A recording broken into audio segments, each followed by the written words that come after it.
Grave isso aqui no coração de vocês, não é só na memória, não. Não basta, gente, a gente buscar constante aperfeiçoamento para conquistar credibilidade profissional. É preciso assumir uma postura ética, pois é através dela que se adquire confiança e respeito dos superiores, colegas, colaboradores e dos seus pacientes, viu? Então, cabe ao profissional seguir padrões éticos da sociedade e as normas e regimentos da organização e da sua profissão, tá certo? Porque assim, além de você ter que seguir as normas sociais, você tem que seguir as profissionais e você tem que seguir as da instituição que você está trabalhando, ok? Na área da saúde, a ética é analisada sobre 3 aspectos. Importante, questão de prova. Atentos. A relação profissional-paciente, o relacionamento dos profissionais entre si com a sociedade. Certo? Muitos profissionais em várias especialidades da ciência têm condutas inapropriadas quanto à ética e à moral. Há casos frequentes de mentiras sobre os efeitos fisiológicos e benefícios terapêuticos, né? Para pacientes leigos, as pessoas se aproveitam, realizam tratamentos ou pacotes desnecessários, indevidos, ok? Exemplo, Jéssica, esse povo que vende esses óleos, né, essenciais. Se você vende, não se ofenda, viu? Mas assim, desde que existe mundo, existem os óleos. E esses óleos, eles trazem benefícios, né? Algo natural. Agora, você dizer que aquele óleo que existe desde sempre tem o poder de fazer, de revolucionar a vida da pessoa, gente, pelo amor de Deus, né? É o conto do vigário. Igual esses coach que tem por aí, pelo amor. Se diz que é coach, corra, viu? Recadinho de psicólogo. Todo psicólogo aconselha a fugir de coach. A não ser os psicólogos que são coach também. Ai, Jesus, enfim. Aqueles coach que diz, né? Olha, você só tá pobre, você só tá assim por culpa sua. Se você fizer um curso de 1 mês comigo, eu vou mudar a sua vida 100%. Meu povo, pelo amor de Deus, né? Então, isso é antiético. Você vender, se aproveitar da falta de conhecimento de pessoas para vender produtos que não funcionam, vender métodos milagrosos, essas coisas. Isso também é antiético, tá? Premissas éticas importantes na relação com o paciente. Respeitar a necessidade do paciente, conquistando a sua confiança técnica, ética e moral. Desta forma, todo o procedimento realizado tem que ser esclarecido, fazendo com que o paciente se sinta sempre seguro. 2. Manter registros, relatórios e evoluções clínicas do paciente sempre atualizadas. Se você não atualiza o prontuário do paciente, troca de plantão, a técnica vai entender que você não ministrou a medicação. A que entrar depois de você, por exemplo, né? Aí ela vai ministrar de novo. Se o paciente vem a óbito, e aí? Né? Responsabilidade, meu povo, aqui não é nem só ética. Não divulgar qualquer informe que tenha origem nas palavras do paciente. Da mesma forma, se mantém em sigilo as informações clínicas ou de estudos compartilhadas entre a equipe multidisciplinar. Meu povo, pelo amor de Deus, gente. Olha, eu já trabalhei em hospital e eu tinha vergonha, sabe? Às vezes eu via alguns profissionais, né, que chegava um paciente que não tinha uma higiene muito legal, que ia lá, né, conduzir ao banho, orientar e tal. Ave Maria, fulano lá, não vão não, que é podre. Então, gente, pelo amor de Deus, olha, eu já olhava assim para aquela pessoa e gravava na minha cabeça. Fulaninho de tal, se for fazer seleção comigo, eu nunca vou contratar. Porque é a coisa mais antiética que existe, gente. Tem que ter sigilo profissional, as pessoas são diferentes, tenha respeito pelo outro, se você não tem fora do seu trabalho, mas no seu trabalho tenha, né? E podem ter certeza, o que vocês fazem em determinada empresa, canto A, canto B, tudo isso, gente, fica na história de profissional de vocês. As pessoas não esquecem. Então, quando for mais na frente, você for em busca de uma nova oportunidade, talvez aquela pessoa que esteja te selecionando vai pedir indicação do teu emprego anterior. E aquelas pessoas vão falar todas as condutas antiéticas que você teve, né? Então, vamos ter respeito pelas pessoas, ok? ter cuidado ao gerar aproximações emocionais com o paciente. Tem que haver uma separação do profissional, do amigo, ou do profissional, do esposo, tá certo? É importante ter muito cuidado com isso, não se aproximar demais. Ah, mas eu criei uma afeição pelo paciente, tudo bem. Pode ter sua afeição, tratar ele bem, atender, mas não esqueça que você está ali ocupando o lugar de profissional. Esse distanciamento é necessário. É dever do profissional admitir os limites de intervenção técnica e ética da sua profissão, né? Encaminhando o paciente a um especialista de acordo com as necessidades clínicas. Isso aqui, por exemplo, né? Eu sempre digo que o bom psicólogo, ele sabe a hora de encaminhar para o psiquiatra. E o bom psiquiatra, ele sabe a hora de encaminhar para um psicólogo. Tem psiquiatras que dizem que não encaminham para o psicólogo porque não gostam, não acreditam. E tem psicólogos que acham também que o paciente nunca vai precisar de um psiquiatra. Os dois lados estão totalmente errados. Tem casos em que a gente precisa sim de uma intervenção medicamentosa para que o paciente consiga prosseguir, por exemplo. Então, para você ser ético, você tem que reconhecer que tem horas que a gente precisa sim encaminhar o paciente para outros profissionais, para outras especialidades, né? Nunca desacreditar ou menosprezar o médico ou qualquer outro profissional de saúde, valorizando sempre o seu trabalho, né? Quando houver diagnósticos equivocados, os mesmos devem ser primariamente debatidos e discutidos com o profissional, antes de levar aquilo para o paciente, né? Você percebeu que o médico prescreveu uma dose errada para o peso daquele paciente, por exemplo. Aí você vai lá, né? Vai manipular o paciente. Aff, Maria, o doutor fulaninho não sabe de nada. Tu acredita que ele botou tua medicação errada? Não, gente.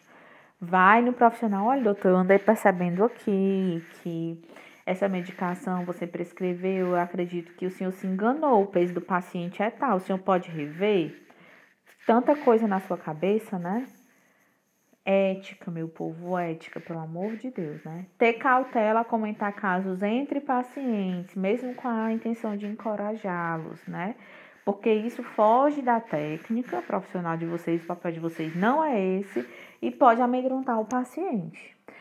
É igual aquele povo, gente, pelo amor de Deus, toda disciplina eu digo isso, é porque é revoltante, olha. Eu fiz estágio na Associação Peter Pan, tá? Isso na época da graduação, mas nunca esqueci. E lá só trata criança com câncer, cuidados paliativos. E um dia eu vi uma técnica de enfermagem conversando com a mãe de uma menina de 8 anos. A mulher dizendo para a mãe da menina que a criança estava passando por aquilo porque a mulher não acreditava em Deus. Porque se ela acreditasse, se ela orasse no Senhor, a filha dela ia se curar. Meu povo, pelo amor de Deus. Aquela mãe já estava numa situação de sofrimento tão absurda para aquela mulher ainda ir falar uma coisa desse tipo. Se ela acredita nisso, o problema dela é a crença dela, mas ela não tem que estar levando aquilo para o ambiente profissional. E pior ainda, tá falando para os pacientes sobre isso, né? Se você acredita, se o paciente tem a fé dele, ótimo, a fé é uma grande aliada nos processos de cura. Nós psicólogos, quando a gente percebe, a gente utiliza aquilo ao favor, né, do nosso trabalho para que o paciente se recupere mais rápido. Mas o que ele acredita, eu jamais vou chegar condenando, dizendo que a pessoa está errada. Gente, pelo amor de Deus, né? Eu juro para vocês que a minha vontade, na época eu era muito inexperiente, eu era estudante, mas eu acho que se eu fosse a pessoa que eu sou hoje, na mesma hora eu tinha ligado para o conselho, eu tinha denunciado aquela mulher para que ela perdesse o registro profissional dela. Professora, você está exagerando. Não, não estou. Eu sou psicóloga e eu sei os efeitos que uma fala dessa causa numa pessoa. A pessoa está sofrendo, vendo a filha sofrer, a filha em cuidados paliativos, né? Tem poucos meses de vida. O que aquela pessoa menos precisa é de alguém que venha julgar e dizer que que a filha dela tá daquele jeito por causa da fé dela, que é pouca, né? Eu sei os efeitos que isso teve nessa mãe, com certeza. Né? Talvez essa mulher nunca se perdoou. Talvez ela sofra até hoje, achando que a filha dela morreu por causa dela. Entenderam? Então, não façam isso. Se vocês têm a fé de vocês, ótimo. Eu também tenho a minha, né? Eu tenho a minha fé. e me ajuda demais, é o que me move, certo? Mas eu jamais, enquanto profissional, eu vou misturar as duas coisas. Jamais. Primeiro, porque o outro não tem a obrigação de acreditar na mesma coisa que eu. Segundo, porque as pessoas são diferentes, eu tenho que respeitar isso. E terceiro, eu estou lá como profissional, né? E não como catequista, como padre, como pastora, como espírita, como candomblé, o que for, né? Respeitem as pessoas, ok? Conduta ética, né, entre a equipe multidisciplinar. Mas Jéssica precisa saber disso, precisa, gente, porque assim, muitas vezes, né, quem estudou relações humanas comigo já viu isso que eu sempre falo, né? Os conflitos no âmbito da saúde são muito, muito intensos. Por quê? É muito complicado você passar 12 horas no plantão com as mesmas pessoas, aí você sai, descansa um pouco, assume outro plantão. Aí tem o técnico, tem o auxiliar, tem o enfermeiro, tem o fisioterapeuta, tem o psicólogo, tem o médico, todo mundo pensando diferente, cada um atuando na sua área, todo mundo falando sobre o mesmo paciente. E acaba que isso pode gerar desentendimento, pode gerar conflito, certo? E é importante a gente ter condutas éticas para agir com a equipe multidisciplinar também, ok? E eu vou passar aqui algumas para vocês, tá? Manter um bom relacionamento com os demais membros da equipe multidisciplinar. Importante, né? A gente tentar manter um bom relacionamento. Nunca diminuir o respeito e a consideração técnica do paciente a um outro profissional, tá bom? Por exemplo, fulaninho, psicólogo não serve de nada. Se fisioterapeuta não faz nada. Pelo amor de Deus, meu povo. Não vão dizer isso nem para paciente, nem para profissional nenhum. Se você pensa isso, vai estudar sobre a profissão do colega. Se ele está ali, é porque a profissão dele é importante de alguma forma, tá bom? Eu acho assim que para ignorância o único remédio é conhecimento. Então, quando você achar que tá sendo ignorante em relação a alguma coisa, vão estudar. É importante, tá certo? Então, nunca façam isso. Mas vocês não vão fazer não, que vocês estão aprendendo que é errado, né? Acredite mais em vocês. Nunca diminuir o exercício profissional de outros. Eu acho um absurdo, gente. Olha, eu fico indignada. Eu tomo as dores de vocês, né? Futuros técnicos de enfermagem. Porque, assim, tem muitos profissionais que menosprezam o trabalho de vocês, né? Técnico de enfermagem não sabe de nada. Técnico de enfermagem é isso, é aquilo. Gente, vocês são tão importantes.